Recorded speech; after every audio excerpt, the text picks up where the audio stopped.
Marco Rossi's name has been floating around in trade rumors for a while now, and up until this point, that's all it's been, rumors and speculation, but over the last 24 hours, it has been all but confirmed that Marco Rossi is in fact on the trade block and the Minnesota Wild are actively shopping him, and it sounds like the reason for that is because Marco Rossi's asking price on his next contract is too rich for Minnesota's liking. Now, it's not every day that a 23-year-old top 6 center who has the kind of offensive upside that Marco Rossi has becomes available for trade. There should be no shortage of teams interested, so I figured I would put together a list of teams that I think make the most sense as a trade destination for Marco Rossi. As always, I want to know what you guys are thinking, so if there's any teams that I don't mention in this video that you would like to see go out and trade for Marco Rossi, be sure to let me know who those teams are and why down below in the comments. So with that all being said, let's go ahead and start off with the first team on my list, the Philadelphia Flyers, a team that in my opinion is in desperate need of a dynamic offensive-minded centerman to pair with Matvei Michkov. The Flyers have been a bottom 2 team in the Metro Division for 4 consecutive seasons now, and although I feel like they are still quite a ways away from contending, in certain situations I do feel like it makes sense for the Philadelphia Flyers to be buyers, this situation being one of those, as trading for somebody like Rossi addresses a big need, and it's not just a short-term fix either. Like I said, Rossi is still just 23 years old and would likely end up being a huge part of the Philadelphia Flyers' future, and this is a team that I think would easily be able to put together a very strong trade offer for Minnesota, as they have no shortage of assets, including 3 first-round picks in the upcoming draft, and with over $26.5 million in projected cap space according to Puckpedia, they would easily be able to fit a Marco Rossi extension under the cap. So Philadelphia is definitely at the top of my list of teams that I think make the most sense to go out and trade for Marco Rossi. With that being said though, there is something I want to bring up that's been going around on Twitter today. This is from Anthony DeMarco at Daily Faceoff. He tweeted out,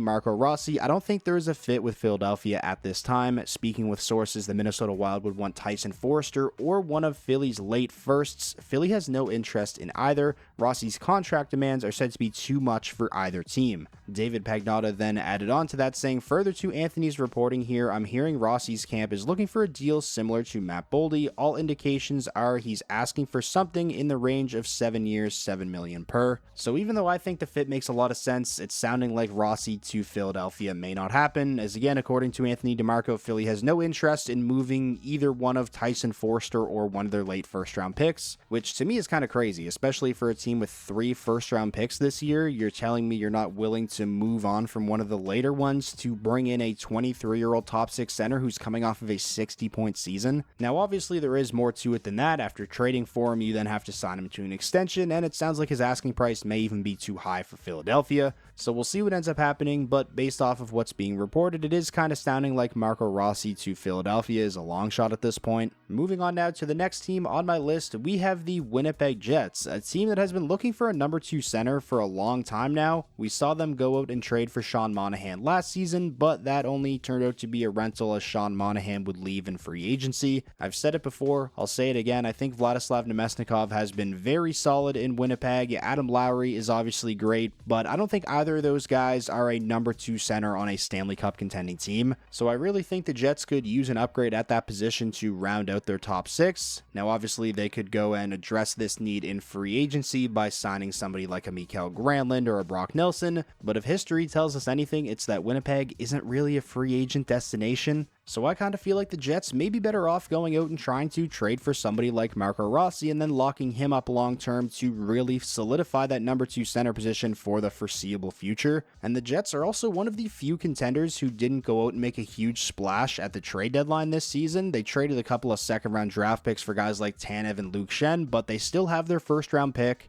and all of their top forward prospects like Barlow, Yager, Chibrikov, and Lambert. So they're definitely in a position as to where I think they could put together a strong trade offer. And although they have a couple of big name RFAs already in Gabe Vilardi and Dylan Sandberg, even factoring in those 2 guys' extensions, whatever they end up looking like, even if it takes up half of the Jets cap space, which I think is on the higher side of what those extensions will come in at, they should still have more than enough cap space for a Rossi extension. Moving on now to the next team on my list, we have the Pittsburgh Penguins. I said this in a video earlier this week. I don't think the Penguins are going to completely strip strip it down and bottom out until Sidney Crosby retires. I really believe this front office wants to give him another shot at competing for a playoff spot, and I think for Pittsburgh, the best way to do that while still prioritizing the future is by acquiring young NHL-ready talent, players like a Marco Rossi, guys who can come in and make the Penguins a better team right away, but also be big pieces for them long-term. Some other players similar to Rossi that I think make a lot of sense as trade targets for the Penguins are Bowen Byram and JJ Peterka from Buffalo, who have both had their names floating around in trade rumors quite a bit. Next up on my list of teams that I think should trade for Marco Rossi is the Chicago Blackhawks. Similar to what I said about the Philadelphia Flyers, the Blackhawks have been in the basement of the NHL for a while now, and although they're still quite a ways away from contending, I think in certain situations it makes sense for them to be buyers. I really think Kyle Davidson is going to be very aggressive this offseason in trying to improve the roster and accelerate this rebuilding process a little bit. You already have your franchise cornerstone in Connor Bedard, as well as a plethora of other high-end prospects at pretty much every position, and they're going to be adding another one this summer with the 3rd overall pick. It's time for the Blackhawks to put a more competitive team around all of these high-end prospects. We saw them start to do that last offseason by bringing in guys like Tyler Bertuzzi and Teuvo Teravainen,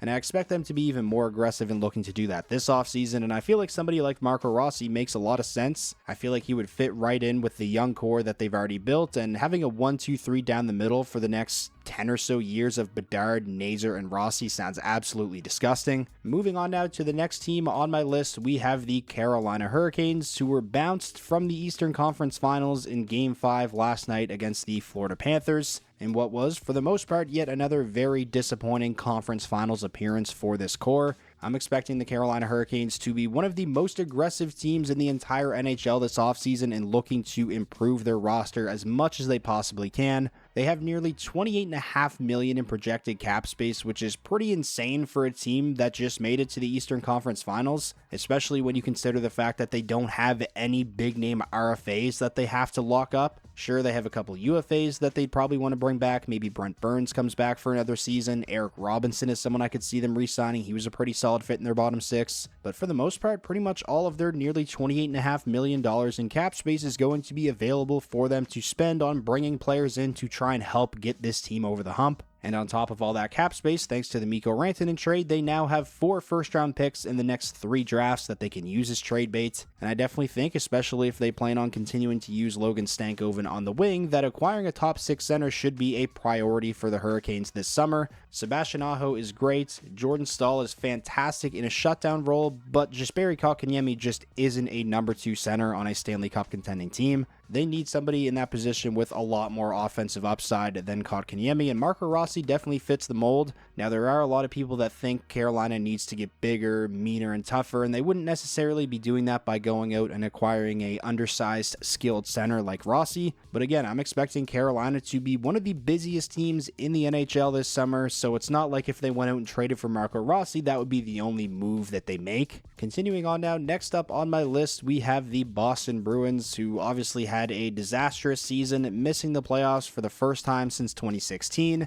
This team definitely has a lot of holes on the roster that need to be filled if they want to get back into playoff contention next season, especially after trading guys like Carlo, Marchand, and Frederick at the deadline. But I think arguably their biggest need is a skilled, high-end top 6 center. They brought Elias Lindholm in to be that guy. They signed him to a massive contract in free agency last summer, and after just one season, that is already looking like one of the worst contracts in the entire league. So I think somebody like Marco Rossi makes a ton of sense as a trade target for the Boston Bruins. It would allow them to move Pavel Zacha back to the wing. Then you can have Elias Lindholm as your number 2 center, and they still have Casey Middlestad, who could be the number 3 center, and all of a sudden you look a lot stronger and a lot deeper down the middle. Thanks to the moves they made at the deadline, the Bruins have 2 first-rounders in 2026 and 2 first-rounders in 2027 that they could use as trade bait in a potential deal for somebody like Rossi. They also have more than enough cap space to sign him to an extension. To me, it definitely makes a lot more sense for a team like the Bruins to go out and trade for young players like Rossi to come in and help try and turn this thing around. as opposed to going out and throwing a bunch of big money long-term contracts at 29-year-olds and 30-year-olds in free agency contracts that could turn out to be a disaster, similar to the Lindholm one. Moving on now to the next team on my list, we have the Montreal Canadiens, who, like some of the other teams we've talked about in this video already, have a big need at the number 2 center position, and Marco Rossi definitely fits the mold of some of the other players Montreal has gone out and traded for over the last few years, players who are still in their early to mid-20s who can come in and contribute right away, but be pieces for the Canadiens long term. Guys like Alex Newhook and Kirby Dach, although Kirby Dach hasn't really worked out the way I'm sure the Canadiens were hoping he would, but you see what I'm getting at. A Marco Rossi trade would be similar to those Newhook and Dach trades that the Canadiens have made in the past, and I think Rossi would fit right in with Montreal's young core. He's right there in that same age group as guys like Suzuki, Caulfield, Slavkovsky, and Hudson, and the Canadiens are another team that has a plethora of draft picks, including the 16th and 17th overall selection in the upcoming draft. I think they could put together a pretty strong offer for Marco Rossi centered around either of those picks. And now finally, finishing up this video with the last team on my list, we have the Detroit Red Wings, a team who, even with the emergence of Marco Kasper this past season, I think is still pretty weak down the middle. And speaking of the middle, it feels like that is exactly where the Red Wings are stuck right now. They're not bad enough to be in contention for first overall draft picks anymore, but they're also not good enough to make the playoffs. And as an organization, that is a position that you do not want to be in for very long. And in order for the Red Wings to take that next step and get back into the playoffs next season, this team needs to add some more offense. They need to add some more scoring punch. Outside of the power play, the Red Wings were a disaster offensively this past season. The Red Wings have quite a bit of cap space to work with this offseason, and honestly, if they're not able to land one of the absolute top free agents like a Mitch Marner,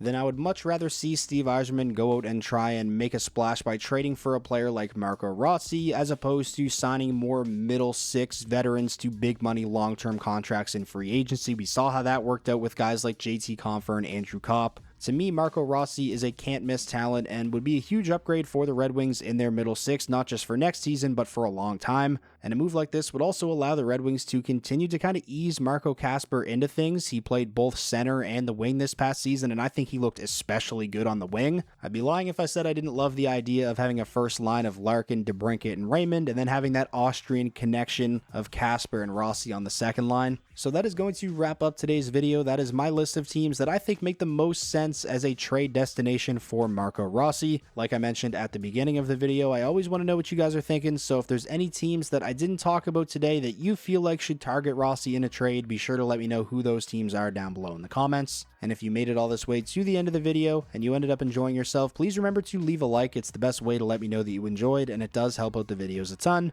And most importantly, if this was your first time checking out the channel and you want more NHL content just like this all year round, be sure to hit that subscribe button, and I will talk to you all again soon.